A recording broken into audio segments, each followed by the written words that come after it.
Hi guys, good morning.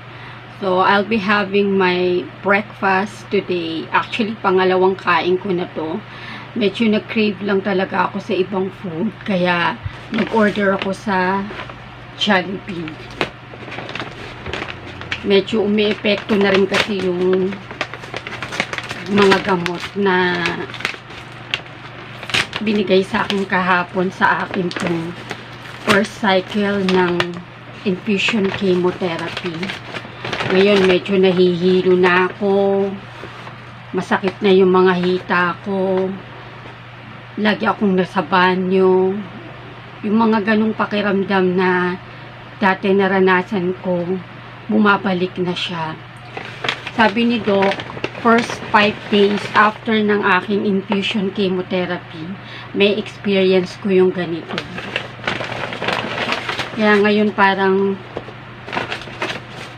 nawawalan ako ng ganang kumain, pero pinipilit ko talaga na kumain para lumakas ako. So nag-order ako sa Jollibee ng spaghetti. Hindi ko alam, basta gusto ko lang kumain ng spaghetti. So hindi ko po alam kung mauubos ko po ito. Ayan. And nag-order din ako ng pancake.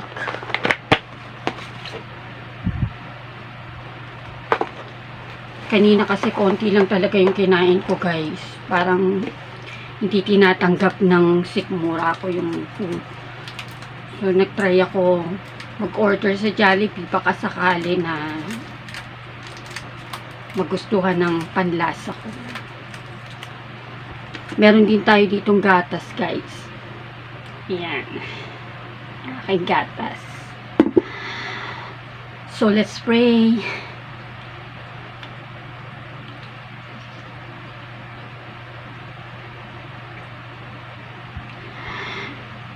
Nandito ako sa loob ng kwarto namin, guys.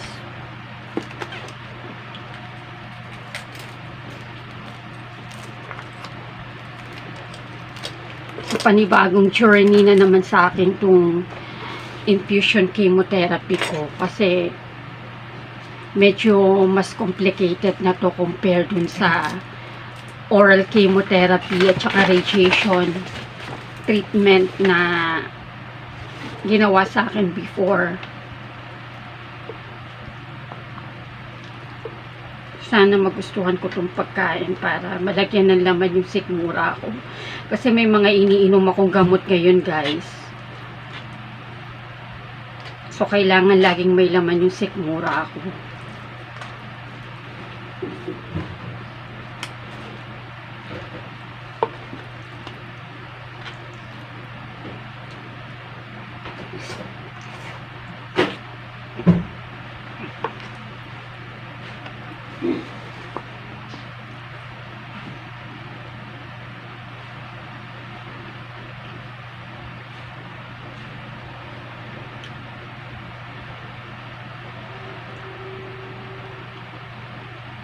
Hirap akong umuya.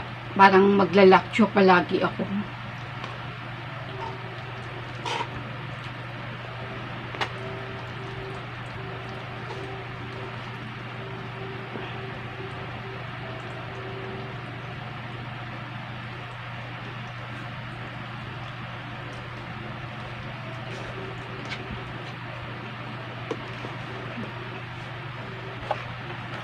Bali, ang balik ko guys para sa second cycle ng aking chemo sa October 2. Meron na naman tayong mga laboratory test na kailangang i-take bago tayo mag-proceed sa therapy.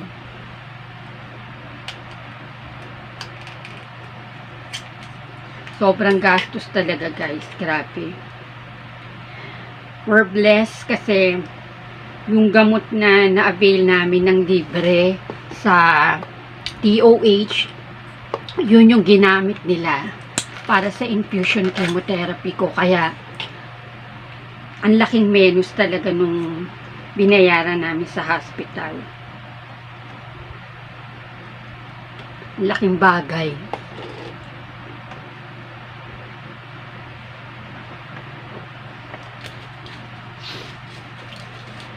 Ngayon, nanghingi na naman kami ng abstract tsaka ng medical certificate sa doctor para makakuha uli kami ng pre-med sa DOH. So, kailangan talaga kompleto yung mga requirements mo, yung mga documents mo para mabigyan ka nila. Kasi pwede namang humingi ng ilang beses basta may consent ng doktor. Kasi syempre libre lang yun. Hindi naman para kumuha ka sa kanila for stocks, di ba? Kaya ka humihingi kasi kailangan mo. Gagamitin mo.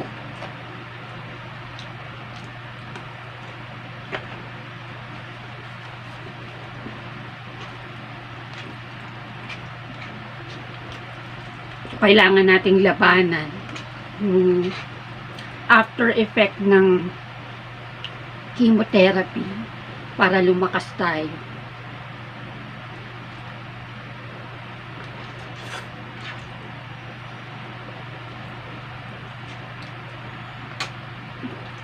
Huwag nating isipin na wala tayong ganang kumain.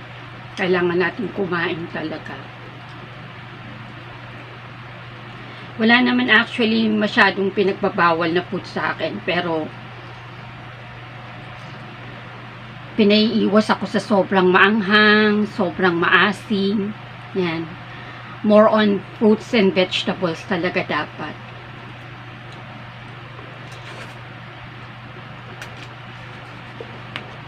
Yung gatas ko continuous.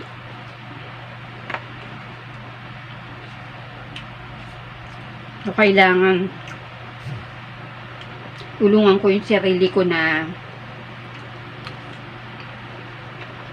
lumakas talaga. Kung gusto mong gumaling, sundin mo yung mga payo ni Doc. So, nagpahinga lang ako ng ilang araw dito sa bahay namin sa Makati. By tomorrow, uwi na rin ako ng Muntinlupa. Kasi ang hirap ng pakiramdam na andito ka tapos yung mga anak mo nakahiwalay sa'yo. Kahit physically nandito ka, yung utak mo nandun sa kanila. From time to time, message ako ng message sa kanila kung anong yung mga gagawin nila, kung ano yung mga ginagawa nila dun ngayon. Hindi ako makali. Inaalala ko sila doon. Lalo na yung aso ko. Kasi syempre, yung aso hindi naman nagsasalita yan.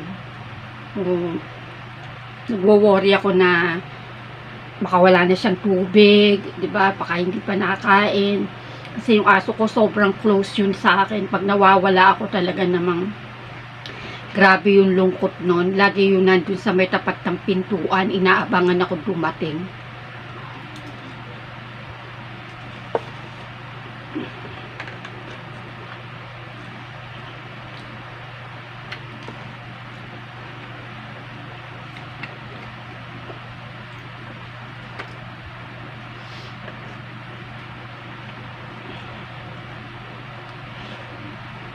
Marami pa tayong mga pagdadaanan ng mga procedures bago tayo maoperahan. So hopefully guys, sa ika-third cycle ko ng chemotherapy, after kasi nun magpapa-CT scan ako at saka MRI, so malalaman nila doon kung nagkaroon ng progress sa aking pong chemotherapy. Pagka okay na, pag clear na, pag nawala na talaga totally yung mga polyps, mga kulani na nakita nila sa liver ko, tsaka yung naiwang pa sa colon ko, magpuproceed na ako sa surgery. Pero hanggat meron pa, dire-diretso yung chemotherapy ko na hanggang 6 cycle.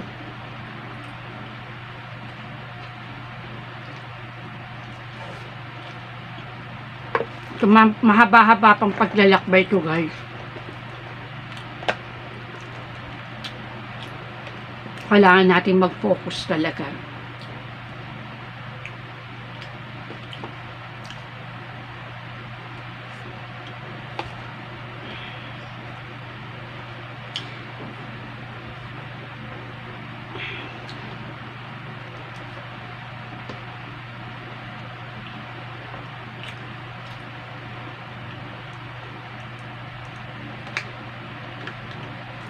hindi madali na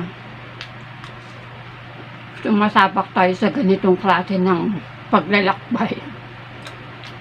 Pagkalusugan na ang pinag-uusapan, sobrang hirap kasi physically, nai-stress ka, financially, nai-stress ka.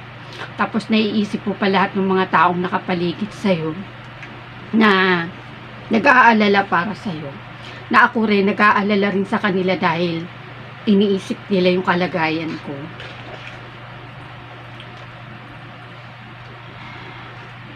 Nagpapasalamat lang talaga ako kahit papano talagang kahit napakahirap guys, nakakasurvive tayo financially. May mga taong talagang sumusuporta para matulungan ka na gumaling.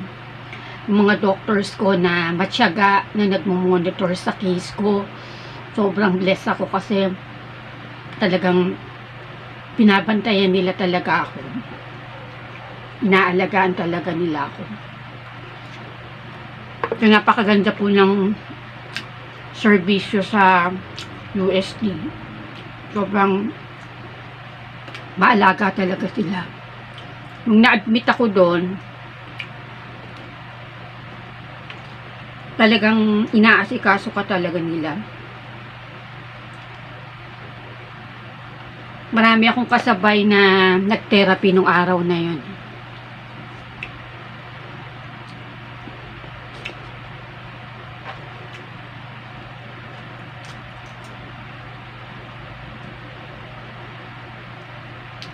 Patuloy lang na magdasal, magtiwala kay Lord na kaya natin to, na malalabanan natin to. Marami na akong pinagdaanan eh. So, walang dahilan para bumitiw pa ako, diba? Para mag-give up ako. Magpatuloy lang tayo na manalangin sa Panginoon na bigyan tayo ng lakas para maging matatag na harapin itong pagsubok na to sa buhay natin, yung struggle na to sa kalusugan natin. Hindi naman ibibigay ni Lord sa atin kung hindi natin kaya.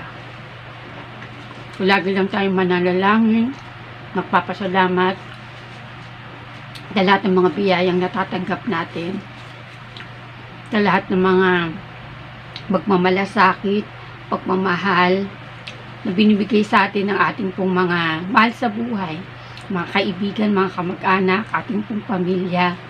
Pagpasalamat po natin yan dahil yun po yung nakakatulong para papangan natin ang ating sarili na lumaban. Ako honestly po, nahihirapan ako eh. Nai-stress ako, napapagod ako, pero wala eh. Wala tayong magawa. Kailangan natin tong kalaban. Kailangan ma-overpower natin yung takot, yung kaba, yung nervyos, yung pag-give up natin sa sarili natin para tuloy-tuloy lang tayo.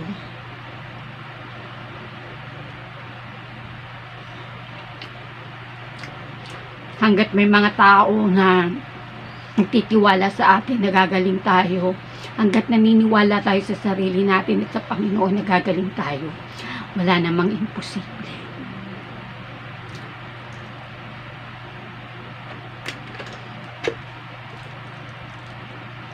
Kaya maraming salamat po sa lahat ng mga nananalangin po para sa akin, sa pamilya ko, higit sa lahat, sa family ng asawa ko, sa family ko, na talaga namang ang tibay-tibay ng support system ko sa kanila para kayanin ko ito. Sa mga kaibigan ko, sa mga kamag-anak namin, sa mga followers ko po, supporters ko po sa aking pong YouTube channel, sa lahat po ng aking puso, sa lahat po ng aking social media account. Maraming pong salamat. Kayo po ang nagiging kalakasan ko para labanan at patuloy na lumaban sa sakit na ito. Alam kong darating ang araw na magiging normal din ang lahat. Babalik din po ako sa dati. Magiging Wonder Woman uli ako. Kagaya ng mga panahon na talagang wala pa akong sakit. Maraming pong salamat sa inyo. At syempre kay Lord, na lagi pong nandyan, na lagi kong nararamdaman ang kanyang presensya. Maraming salamat, Panginoon, sa lahat ng pagmamahal, sa lahat ng mga biyaya na ibinibigay mo po sa akin sa araw-araw. Thank you, Lord. Medyo masarap ang kain ko ngayon.